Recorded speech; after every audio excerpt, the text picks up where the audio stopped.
Whew. Yeah? What a day. Yeah. What a summer. Yeah. Got up around 5-ish, a little after 5. Went for a run, showered, clocked in at 6:30. Clocked out at 10:45 to take the kids up to the school for supply drop-off. Was able to clock in an hour later. Clocked out at 12:30. Took Hannah to her orthodontist appointment to get her braces off. And that one was over 2 hours. It was scheduled to be about 2 hours, but she went like 40 minutes over. But it was fine because I just worked. Yeah. But then that left me with 20 minutes. I'm like, I'm not staying here to finish up the 20 minutes. I don't want to go home and get everything set up just to work my last 20 minutes. So I'm going to just tack that on tomorrow morning. Yeah. But yeah, school starts tomorrow. 8th grade, 7th grade, and kindergarten. Yeah. I'm conflicted about it. Like, I guess in a way it'll be nice to get back to, what do we call this, normalcy? Yeah. But I didn't miss the helping with homework and all that stuff. Helping with homework, prepping lunches. You know, actually having to get up. Like, you know, it's one thing, like, okay, get up and go to work, but now you have to get up and crack the whip. Yeah. And get out the door in time for school.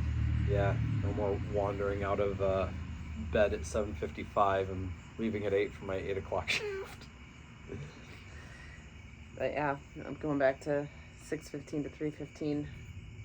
Yeah. So I guess we should do this, huh? Yeah. Oh my gosh. This episode, so it's Resident Alien today. This episode had me freaking rolling. This is really funny. It was just, overall, it was a very good episode. It was very heavy on the humor, but there were some other things that came up that were like, ooh. Yeah, like I feel like every B story was advanced in this episode. Like, it was so well balanced, timing wise, and yeah, including humor in every aspect, even when it was like serious plot related things. It was a really well done episode. Yeah.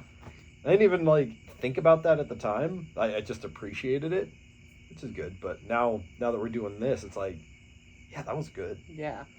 There were a couple of like, oh, moments. Oz had one when she was talking to Dan in the diner. Yeah. Didn't see that one coming. And then the very end. The very end. Or the big O. Oh. All right. So, season 3, episode 4, Avian Flu. Well named as well. So then, gray human hybrids all over the earth. Joseph has no connections. Yellowstone is a gray bomb. Bird alien serves Harry. Dr. Wendy Beasley, retired military chemist. Yeah, that was the thing that we didn't really catch at the end of the last episode. It's like something about some woman named Wendy. So that was the prints that were pulled from the van. So. And they, like, no idea, no connection that we knew of. It was just like, they pulled prints. It wasn't any of the people that Harry and Oz killed, basically, or, you know, attacked. Some random woman. Yeah. It wasn't. Who the hell is this? It wasn't crazy dead lady. So yeah. So now, or 5 years ago, a couple of scientists chat and plan a date. The lady is Dr. Wendy Beasley. Her boat, actually her husband, Gary, goes into a lab when there's suddenly an explosion and he gets, I don't know, really messed up. And like kind of floats away. Yeah. And, like his face is like melting. I thought she was calling Harry and I had written, his name is Harry. Oh, you gotta be kidding me. No, Gary. Opening credits. Walk your dog, not your human. Very important.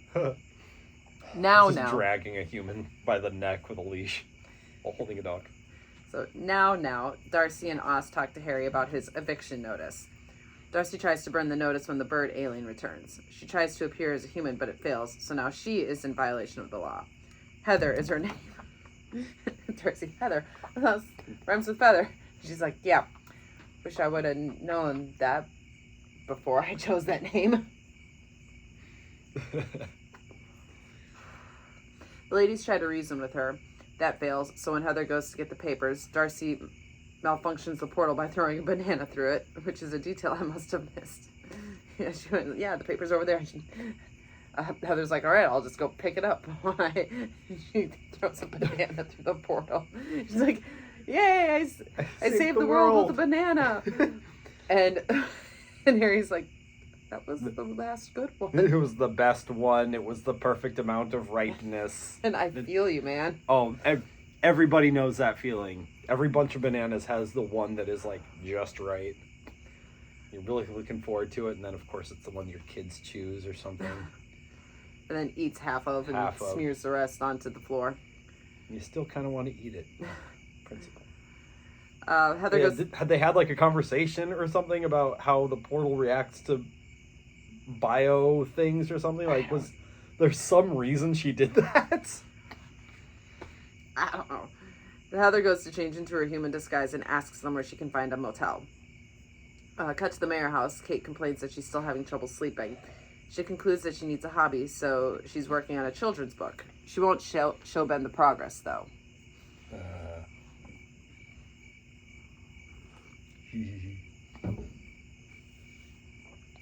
Meanwhile, the cops investigate their doctor, Wendy's suspect.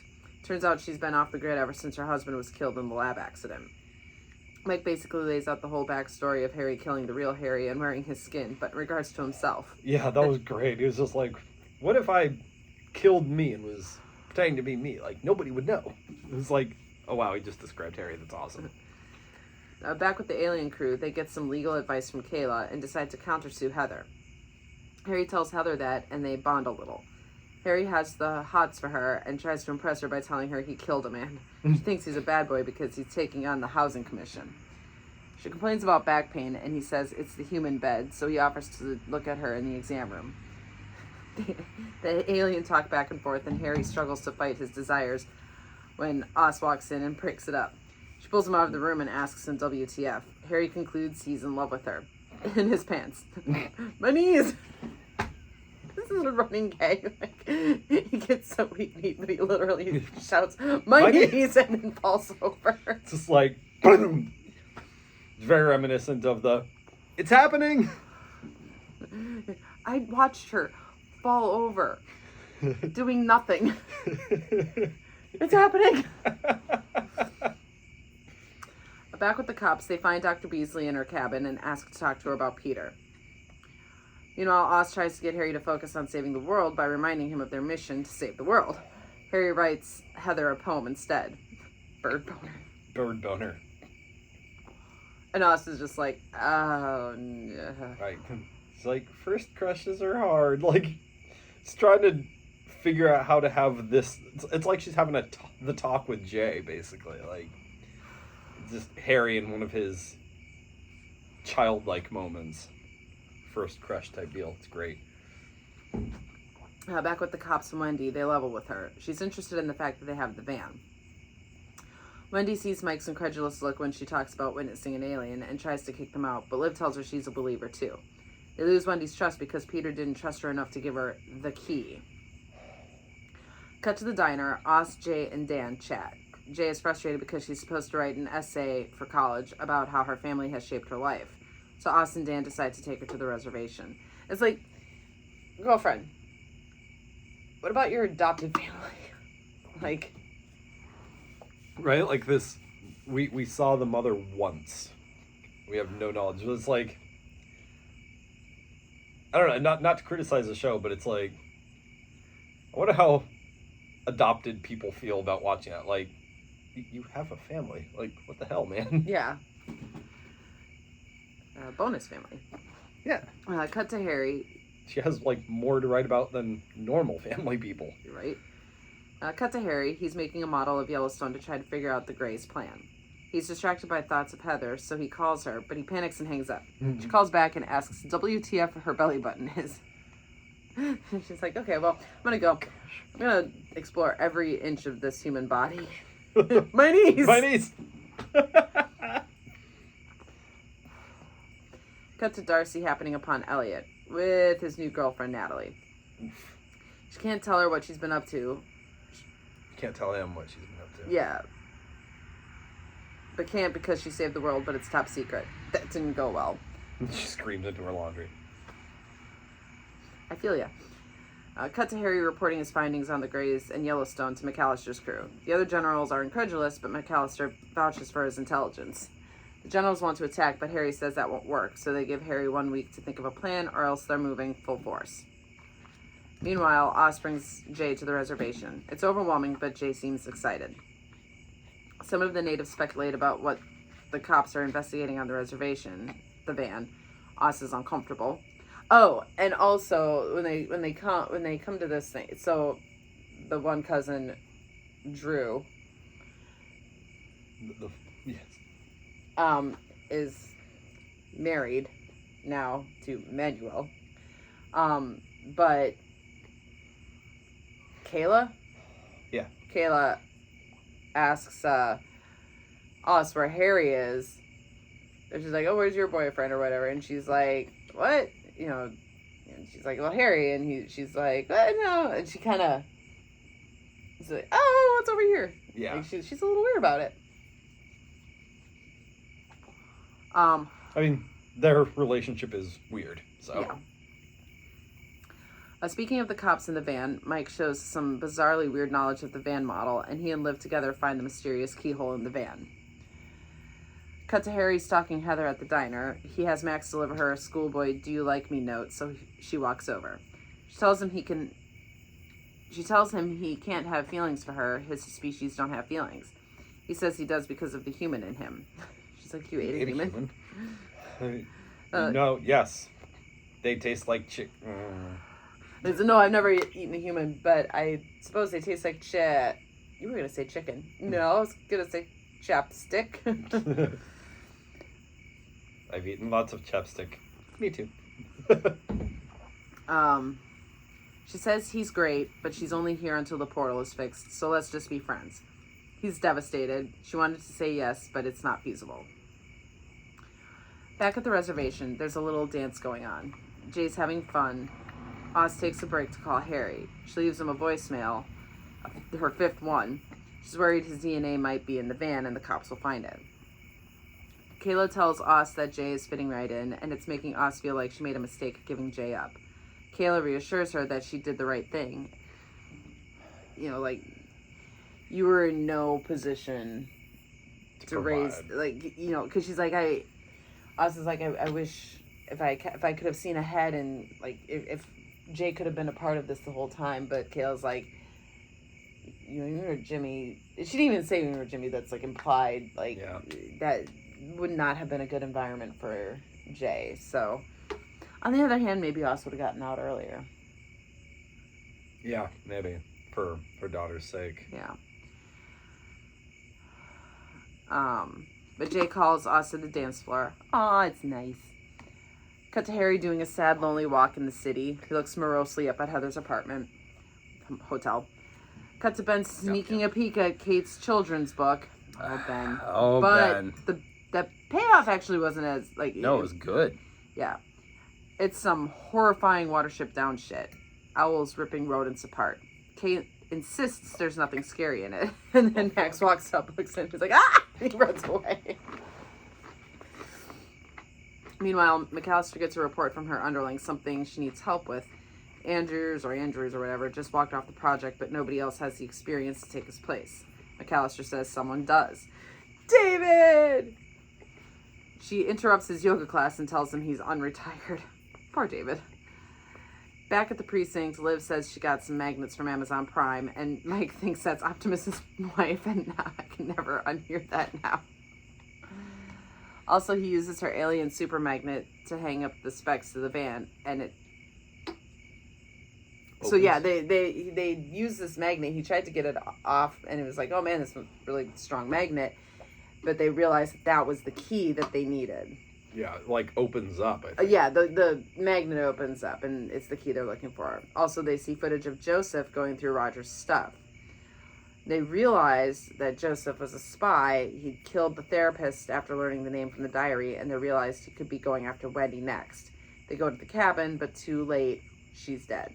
I didn't see that coming. No. Well, no, she's reunited with her husband. Aw.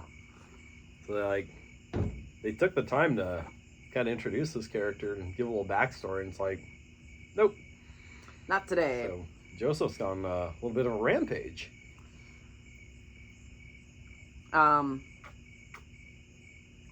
Back at Harry's cabin, no ETA on fixing the portal. Darcy walks in and sees the mechanic, so now he's in violation of the law too. Darcy asks Harry how he handles having a secret, especially when the secret is you doing something great. She's confused because she's happy Elliot's happy. Love? Cut to the Mayer house. Max and Ben confront Kate about her murder book. She insists it's a beautiful story about a mother feeding her babies. Ben has a great moment here. He's like, if you're in the classroom and one of your kids drew this, you would be calling the parents in ASAP. And she's looking at it from that perspective, and she wonders what the fuck is wrong with her. Mac posits that she was abducted by aliens because she's like, I just can't get these owls out of my head. And Max, and I don't remember where Max said he got this information, but he's like, they say that, seeing owls is, result of alien abduction. Huh. Like, does anyone's butt hurt? Oh, yeah. And Ben is like, all right, that's not appropriate dinner talk. Plus, there's no such thing as aliens. But Kate seems to think that Max is onto something. Like, she has that look on her face. Yeah. And, Max, is all jazzed up on his new alien tracker identity, so he's probably been, doing some Googling of his own. Mm-hmm. Again, not focusing on him, but I really like how they're carrying this character along. He is absolutely thriving. Yep. He's doing great. I'm happy about it. Mm-hmm. Cut to the diner. Austin and Dan hang out. She tells him she told Harry not to pursue Heather, but she feels bad about it. Dan thinks she's jealous. She realizes he's right.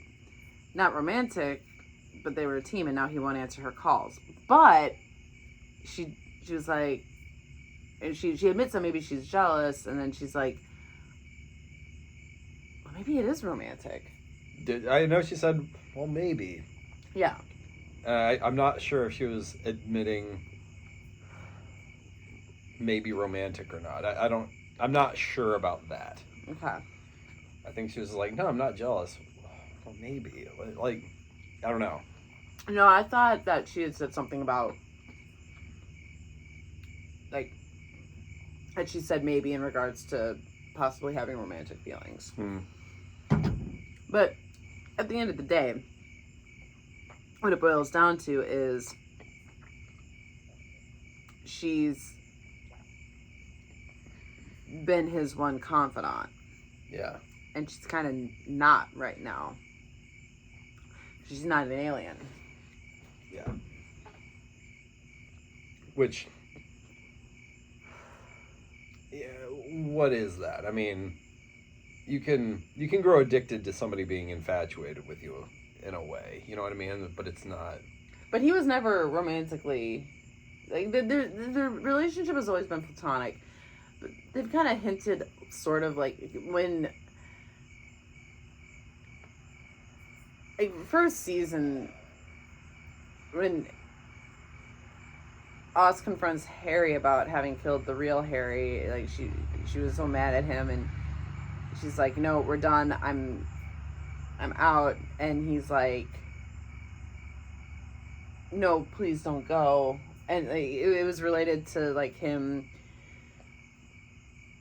not having that kind of visceral reaction when Harry's wife left. So I don't know, they've been kind of skirting around it. Yeah, not in a will they won't they way, not to that degree, but no, their feelings for each other are complicated. Mm-hmm. It's a situationship. Oh gosh. Yeah. But he needs her, and she's feeling like he doesn't need her lately, and that there's a sense of longing there. Yeah. Jay walks in and asks us if she can crash with her for a few days. So she's like, yeah, my mom and I got in a fight, so can I crash with you? And it was a little awkward. Jay was really happy and clearly a little nervous about asking us if she could stay with her. But it feels like, I had a fight with my mom and so there's something there. I don't know if like the adopted mom is maybe feeling like Jay's pulling away too much, or Jay was saying that she didn't even really want to apply to college. Like in the earlier scene, she said she didn't really want to apply to college, but her mom was telling her she should because it would open up opportunities. And Jay was just like not feeling it. So I feel maybe like that fight maybe had like started there, but maybe the fact that then Jay went to the res, came back, and maybe mom is feeling a little maybe like she's getting pushed out. I can't help but, and this is probably way off the reservation. I can't help but wonder if there was no fight. Like Jay wants an excuse to hang out with us, but it still feels just awkward enough to feel like she needs an excuse to ask. Maybe. So. I can see a scenario where, in the next episode, Oz runs into the mother, the adoptive mother. I was like, hey, I heard that you and Jay had a fight, and she'd be like, what? No. Yeah. Could be a thing. Could be. I'm interested to see how that goes. Mm-hmm. Harry narrates how scary love is while Kate Googles owls and alien abductions, and she's, like, seriously shook. Yeah. Shooketh. Yeah.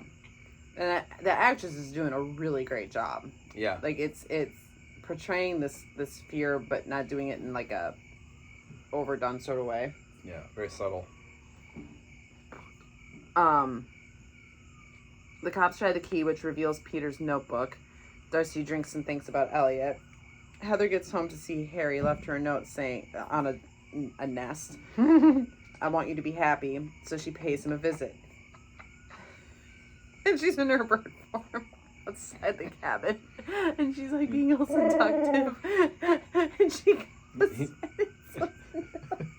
slam! They make seductive looks at each other. She finally flies towards him, just slams into the window. Like birds do. Oh my god. It's so good. But then Harry comes out in his true alien form, helps her up, and they make out and fly away. And I'm like, I really don't want to think about the mechanics of that one. Because when he was talking to us, he's like, I want to touch her where her eggs come out. That was part of his. That was part of Bird Boner. It was part of his poem. I want to touch you where the eggs come out. And I was like, and I'm out. It's gross, but kind of sweet in a horrible way. And on McAllister asking David about an experiment or project that he had worked on. It was about performing experiments on and piloting people in persistent vegetative states. Yep. Doing like a Yeah. Weekend at Bernie's sort of Yeah. thing. And he's like, I mean, I quit that job. It was horrible. It was horrible. Like, the nightmares are just gross. And they walk in and they see this mech suit. And he's like, no way, I'm not putting that on. She's like, it's not for you. And she reveals Peter in a hospital bed. All hooked up. I feel like did we make predictions about that? No, we thought he was dead. I do not remember anything about, is he still alive? Like, I might double check that video and just see if we said anything about, is he really dead? I kind of have to know. Who better to hunt aliens than someone who can see aliens? Dun So, dun. dun dun dun. No. Dun dun. Dun dun. Good point. I'm not... Yeah, so if it's truly as related to this program that David was a part of, the implication being that Peter's in a persistent vegetative state, are they just looking to, like, you know, pilot his genetics, basically, like put him in the suit, hook up his brain or whatever, and theoretically they could see aliens through his eyes? Or is he recovering? Well, they made a point to say that the suit was for people in persistent vegetative states. So, Yeah. I don't know. I'm interested to see how they're gonna go there. Yeah, I'm hesitant to say that, like, Peter's alive. I mean, he is, but Brain dead. right. What is Which that? is like a made up medical thing just to get organs. So it would seem. Yeah, so it would seem like I'd go back and forth on that. Yeah. I really don't know where I fall because not a doctor. All right. Yeah. Yeah, not really a lot to break down, but just really enjoyable episode. Side note, I don't know if we talked about this, because we don't really do, like, the half-hour shows or animated shows or anything, but the King of the Hill revival slammed. We're good. Like, it was really good, and I've been seeing a lot of, like, you know, like, ads for it where people are just, they really, really enjoyed it because it got right back to where they left off. Anything political was very even. It was from the perspective of the characters. Yeah. And really well done. Yeah. They did not skip a beat. They didn't get weird. Because even, like, the Futurama reboots, it's like, okay, it's been... That was pretty tame politically, but it didn't hit. I would say, like, 60%. I would say, like, 2/3 of the episodes were good. Enjoyable. But there was no theme. Yeah. It was just kind of... Yeah, like, the overall story wrapped. And I'm not... There isn't, like, a progression. Yeah. It was all a season of one-offs, which is fine for a cartoon. Yeah, but King of the Hill, it's like, you know, there were threads. Mm-hmm. You know, like Bobby and Connie. Mm-hmm. And Connie has become part of culture, as it were. Yeah, but only kind of, sort of. I mean, Connie was she became what most people who have been raised the way she was became. You know, like, super strict, whatever, so she's... Super strict, but, like, polyamorous. You know, like, the whole... Right, and I'm saying, like...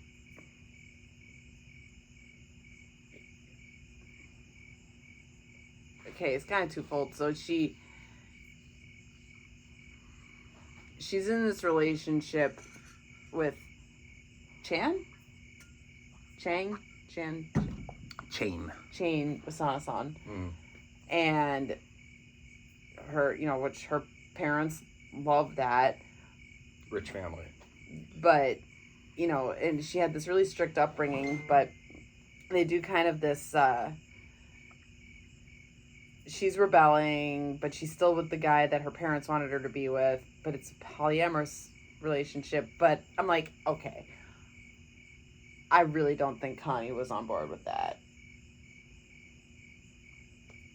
Yeah. I feel like that was one of those. Well, I'm with this guy, and this is what he wants, so I'm gonna kind of. Maybe.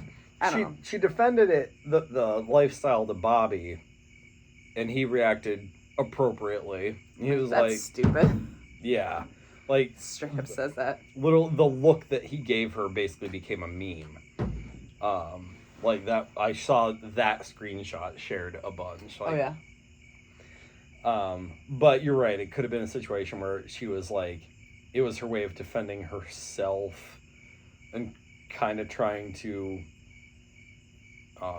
rationalize her situation and kind of convince herself that it was okay, Yeah.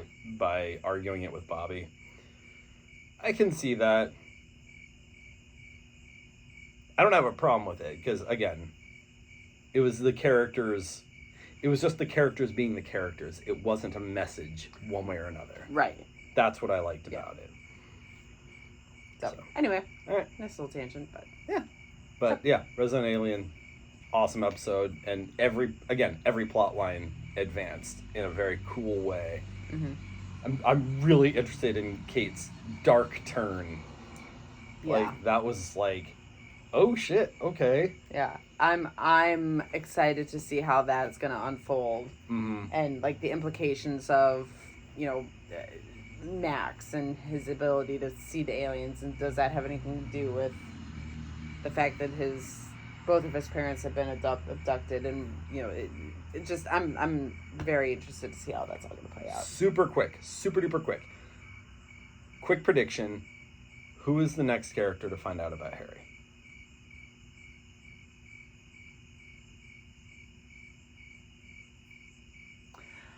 I think it's got to be Kate. You think so? Yeah, because they're showing that she's kind of getting closer, and I feel like the story right because Liv is a believer. I feel like poetic justice, but just she's gonna be the last one to find out if she ever does even find out. Yeah, like last episode or something like that. She'll find out. No, she'll like be the last one in town or something like that because she was the first believer. That would be hilarious. But yeah, I'm with you on Kate. That would be interesting, especially because she and Harry had kind of contentiousness there, and Ben was confiding in Harry, and Ben was the first one we saw abducted, really. So that would be cool. All right, sounds good. Till the next one. Yeah.